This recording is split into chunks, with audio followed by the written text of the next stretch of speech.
I asked them if they get... Abe Foxman's spokesman, Ari O'Sullivan, was the last person I expected to see at the event. What was he doing here? Look, Abe, they mentioned the ADL a couple of times in their talks, and like I told you, they were false, these things. And I went up to Walt, but he was surrounded with people. I said, listen, I'm from ADL, Ari O'Sullivan, and those two things you said about the ADL are incorrect. I got a lot of interest from the foreign press. I don't know about the Israeli media, though. Was it Israeli media here? אני מהליגה נגד השמצה. זה שהזכירו כל הזמן, ADL. לא, אתה מהליגה. אני הדובר של הליגה. מי אתה? דובר בארץ? כן, אתה מגוש. אני מגוש שלו? למה הבאתם אותו? את מי? את שניהם. זאת אומרת, למה הבאנו אותו? אנחנו חושבים שמה שהאנשים האלה עושים זה פשוט פעולה הכי מבורכת שיכולה להיות. לא לגבי השמצה או לא השמצה. לגבי אי פעם להגיע למצב נורמלי ומאוזן באזור הזה. יש לכם כסף להביא אנשים כאלה פה? כי אמרו לי שגוש שלום זה ארגון קטן, שולי כזה. גוש שלום זה ארגון קטן. אבל את הקצת כסף שיש לו, הוא מנצל לדברים החשובים ביותר. והדברים החשובים ביותר זה להגיע סוף סוף אי פעם לאיזשהו פיוס בין הפלסטינים לבין היהודים במזרח התיכון. והדרך היחידה לעשות את זה, זה לגרום שהמדיניות של מי שתומך בישראל, לא משנה מה היא עושה, שהמדיניות הזאת תתחיל להיות קצת יותר נורמלית. זה לא מקרה שהאנשים האלה הוציאו ספר שכל העולם רעש ורגש בגללו. I don't know if the whole world was shaken by Walter Mearsheimer's book, but the Jewish establishment certainly was. Why do two such established, credentialed, respected academics engage in such a shoddy piece of work on what subject? At the annual ADL convention, the Israeli lobby book was the center of attention. In the Foreign Office in Israel, there was a 3-day convention dealing mostly with the issues raised in the book The Israeli Lobby. Never before had the question of whether anti-Semitism and anti-Zionism are the same thing seemed so important. Experts and speakers from all over the world said the same thing, that those who attack Israel are doing so simply because they are anti-Semites in disguise. We thought people who would hate us, who would be our enemies, would be thugs and lunatics yelling kike, and instead they're soft-spoken college professors explaining to us how we have the apartheid state. We were unprepared. So let this conference draw a line in the sand. If you're an enemy of the Jewish people, then we will fight you with all our might, for ourselves and for our children and for our children's children. Who would we be if we did not? And we will prevail.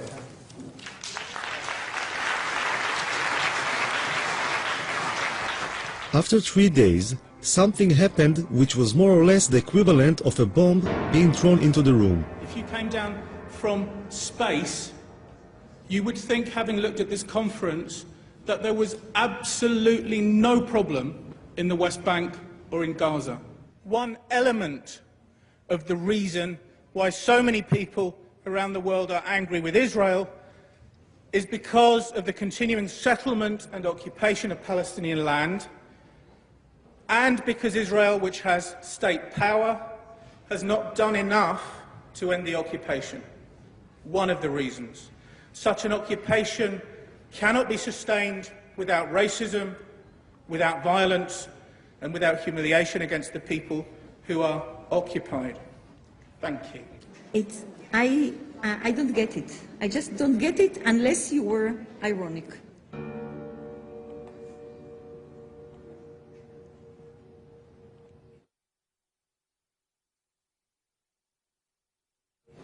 David, Yes. we appreciate your work. We invited you to speak. Yes. But what you did today was a kind of preaching about looking for human rights that we don't have. This is more or less what you said. There are problems with human rights in the we don't country. say It's insinuative. What do you say? No, Not I only choose that. to say something which has not yet been said by everybody. Just It's for very the simple. provocation? Not for the provocation, because Palestine was not mentioned It was in this mentioned conference. all over. Not once, maybe by guilt. It was mentioned It was mentioned yesterday as over. Palestine is the All anti-nation. Palestine is the one unique nation which doesn't have the right to exist. It was mentioned. No, no one said that. Come on, no one said that. Don't go too Gerstenfeld far. said it. Palestine one is the said it. anti-nation. What do you think that means? And where do you think that terminology comes from, the anti-nation? What you were saying is that anti-Semitism and anti-Zionism are two different things. They are two different things. Sometimes they are the same thing. And it's kind of ironic, really, that I was seen by some people as a sort of wild-eyed radical, because where I come from, I'm denounced as a right-wing, neocon, Israeli-supporting, anti-Palestinian racist.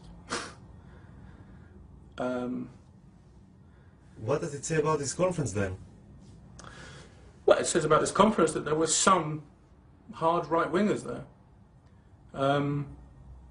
There you go. Nobody in this conference was balanced, not one. I don't think so. Speaking with David Hirsch made me realize that it is very difficult to represent any other approach in the Jewish world. Those who try to say anything different are being silenced. And Dina has a go at me for not being balanced.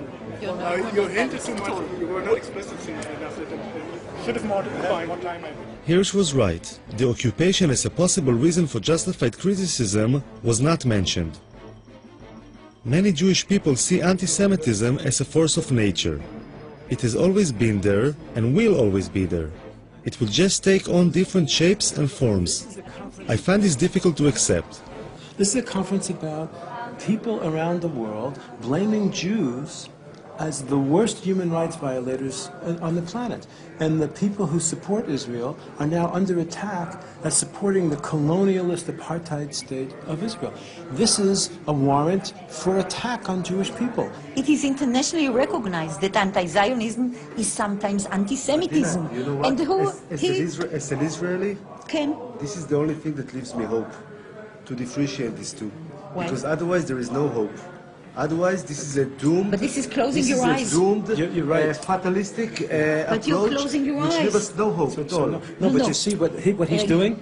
He's doing exactly he has the problem of the left, and here's the problem. Here's the problem. You. Yeah. This analysis. This is just like the wife who's beaten by her husband, who goes to the psychiatrist and she says, "It must be something I did, because if it's not something I did, then it's hopeless. Then he's a madman." Well, you need to find something you did to cause the hatred against you. But guess what? It's nothing that you did, and it's too bad. You are in chaos, and the world is dangerous. And Islamism, funded by the Saudis, is teaching gazillions of people around the world that you are evil before you came to Israel. So this is your problem. You're exactly right, and you don't want that to be true. Maybe they're right. Maybe I'm just naive. Maybe all those people who criticize Israel really are anti-Semites in disguise. I'm heading to Chicago to speak with John Mearsheimer, co-author of the Israeli Lobby. I hope to have the courage to ask him if he is really an anti-Semite in disguise.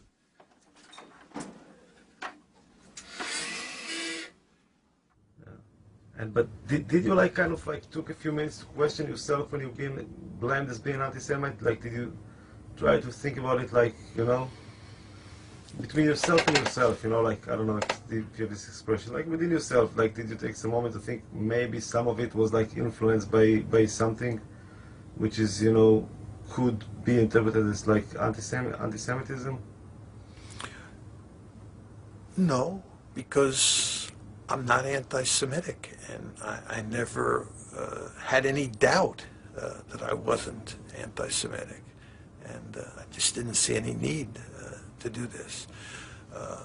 My arguments are not in any way, shape, or form hostile to Jews or hostile to the state of Israel. And in fact, Steve Walt and I go to great lengths in the books to make in the book and in the article to make the case that we think the lobby's policies are not in Israel's interest or in America's interest.